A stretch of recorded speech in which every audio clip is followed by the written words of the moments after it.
निवडणूक रोख्यांप्रकरणी आज सुप्रीम कोर्टात सुनावणी। रोख्यांच्या युनिक आयडी बाबत स्टेट बँकेकडून उत्तर अपेक्षित।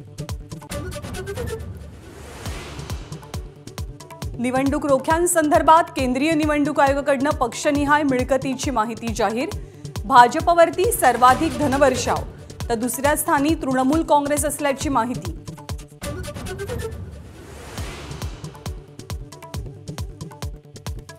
राष्ट्रवादी पक्षाचं नाव आणि चिन्ह कुणाचं? सुप्रीम कोर्टात सुनावणी। शरद पवारांचा फोटो वापरण्यास अजित पवार गटाला मनाई। कोर्ट काय निर्णय देणार याकडे लक्ष।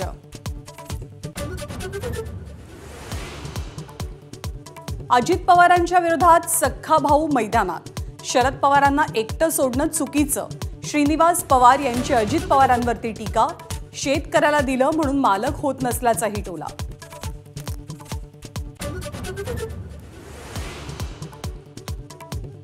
उद्धव ठाकरे आज आणि उद्या हिंगोली दौऱ्यावर। मतदारसंघात 5 सभा घेणार। ठाकरे गटाचा हिंगोली लोकसभेचा उमेदवार जाहीर होण्याची शक्यता। महाविकास आघाडीकडे जागा वाटपाचे 2 फॉर्म्युले। वंचित शिवाय 22, 16, 10 तर वंचितसह 20, 15, 9 आणि 4 असा फॉर्म्युला। हातकणंगलेमध्ये राजू शेट्टींना बाहेरून पाठिंबा देणार। महाविकास आघाडी 2 दिवसात जागा वाटप जाहीर करणार। आज महाविकास आघाडीची बैठक होण्याची शक्यता तर महायुतीच्या जागा वाटपाचा निर्णयही लवकरच। विजय शिवतारे आज पुन्हा मुख्यमंत्र्यांना भेटणार। बारामती लोकसभा निवडणुकीसंदर्भात भूमिका स्पष्ट करण्याची शक्यता।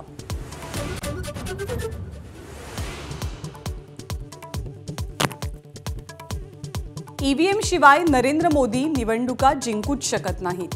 राहुल गांधींचा शिवाजी पार्कवरनं हल्लाबोल।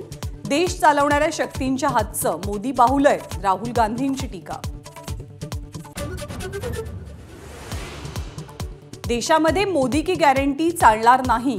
शरद पवारांचा हल्लाबोल तर हुकुमशहालाच तोडा फोडा आणि छाताडावर राज्य करा। उद्धव ठाकरेंची गर्जना। विजयसिंह मोहिते पाटील, रामराजे निंबाळकर घर वापसीच्या तयारीत। माढा, सोलापूर, बारामतीमध्ये महायुतीच्या अडचणी वाढण्याची शक्यता। गिरीश महाजनांकडून मोहिते पाटील यांची मनधरणी।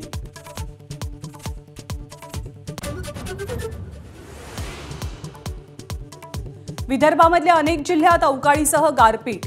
यवतमाळ, अमरावती, नागपूर, अकोल्यात वादळी पाऊस। पिकांचं मोठं नुकसान। एबीपी माझा, उघडा डोळे बघा नीट।